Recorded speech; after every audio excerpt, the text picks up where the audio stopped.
यार आलिया, अभी जुनैरा की कॉल आई थी और वो मुझसे मिलना चाहती है। आई गॉट इट, वो जरूर अपने भाई की सिफारिश करेगी। आई नो, पर मैं उसे मना नहीं कर सकी। सोच रही हूँ चली जाऊंगी। और मना तुम इसलिए भी नहीं कर सकी क्योंकि अभी भी तुम्हारे दिल में कहीं ना कहीं अकरम को लेकर जरूर कोई उम्मीद है। क्या करूं, पहला प्यार है ना, इतनी जल्दी भुलाया भी नहीं जा सकता।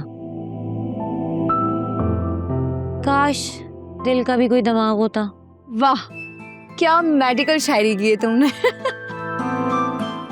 यार आलिया, जुनैरा बहुत अच्छी लड़की है एंड आई एम श्योर कि वो अपने भाई से बहुत प्यार करती है और वो इसीलिए मुझसे मिलना चाह रही है। लेकिन मैं उसे समझाऊंगी कि मैं और अकरम क्यों अलग हुए।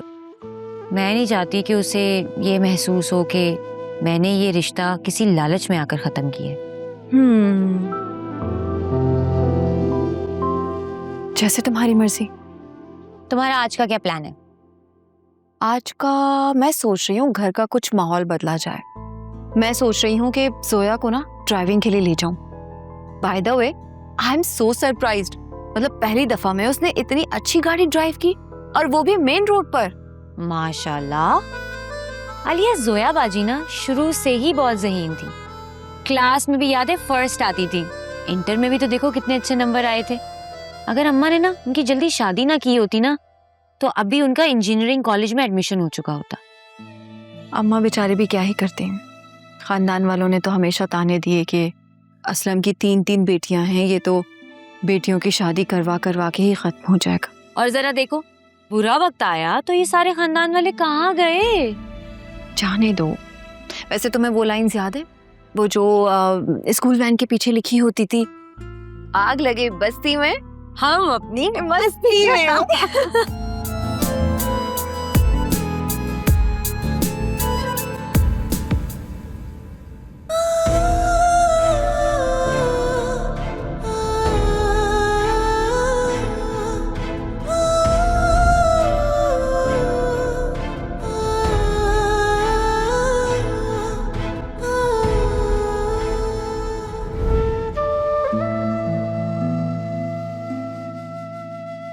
मम्मा, आई एम हंग्री, मुझे पराठा चाहिए। अरे नानू को कह दो। नहीं, मुझे आपका चीनी वाला पराठा चाहिए। यहाँ आपको बाबा याद आते हैं? थोड़े थोड़े। आपको डांटते थे ना, इसलिए वो मुझे बिल्कुल नहीं पसंद। अच्छा, आपको बाबा या मामा में से किसी एक के साथ रहना पड़े तो आप किसके साथ रहेंगी? आपके साथ, cause I love you। चलो, मैं तुम्हें पराठा बना के देती। मम्मा, जब मैं बड़ी होंगी ना, मैं आपको ब्रेकफास्ट बना के दूंगी, तब तो आप सैड नहीं होंगी ना।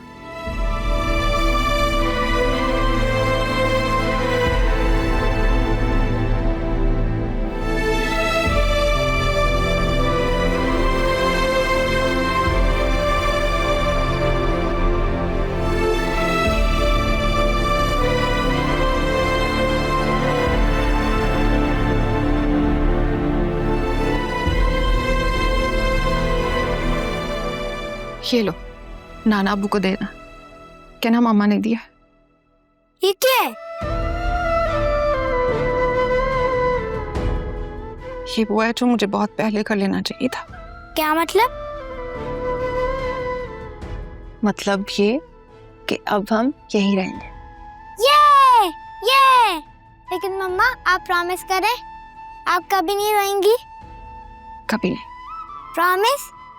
पिंकी प्रॉमिस। बहता है जो पलकों से वो आंसू ये कहता है, टूटे जो भरोसा तो बाकी क्या रहता है। इस दिल से जुड़े हैं जो वो रिश्ते निभाने को, मासूम सा ये एक दिल कितने गम सहता है।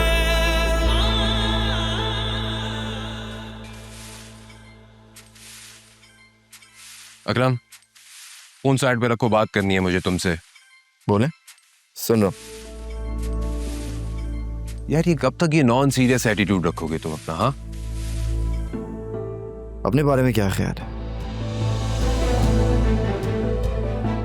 बीवी के होते हुए भी एक्स गर्लफ्रेंड के साथ घूम रहे हैं। Shut up.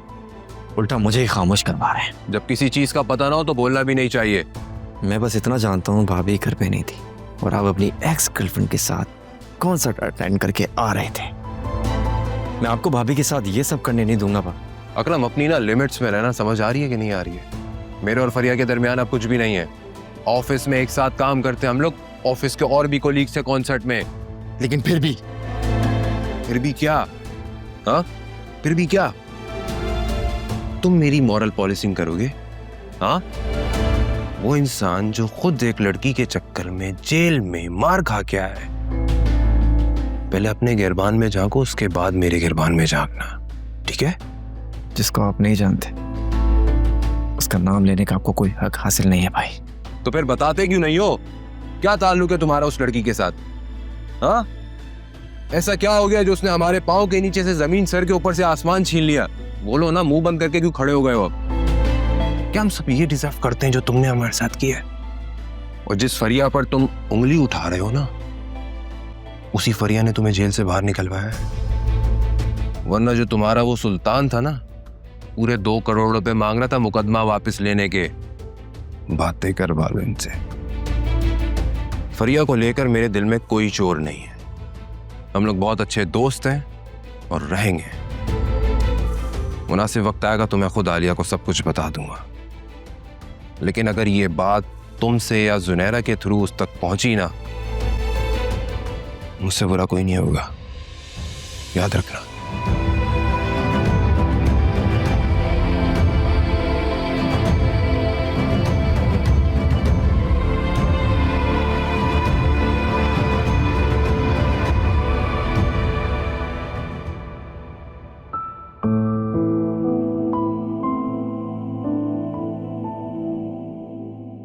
अरे जोया, क्या मुझे भी एक बल्ब वाला पराठा मिलेगा? बिल्कुल मिलेगा। और एक क्यों, तो 2 मिलेंगे। I am so happy. देर से ही सही, लेकिन तुमने बिल्कुल सही फैसला लिया है। पता नहीं अब ये फैसला सही होगा या नहीं। इतना सब कुछ हो जाने के बाद भी तुम कह रही हो कि फैसला सही लिया है या नहीं? एक अजीब सा वहम सा लगा हुआ है। जिस तरह तुम अपने पराठों को बल देती हो ना, इसी तरह गमों को भी बल दो, ताकि उसके सारे कसबल निकल जाएं। आज तो तुमने मुझे मैट्रिक की टीचर की याद दिला दी। याद है, वो भी इसी तरह मुहावरों के साथ बात समझाया करती थी। हाँ, और तुम्हें याद है बचपन में तुम्हें टीचर बनने का कितना शौक था?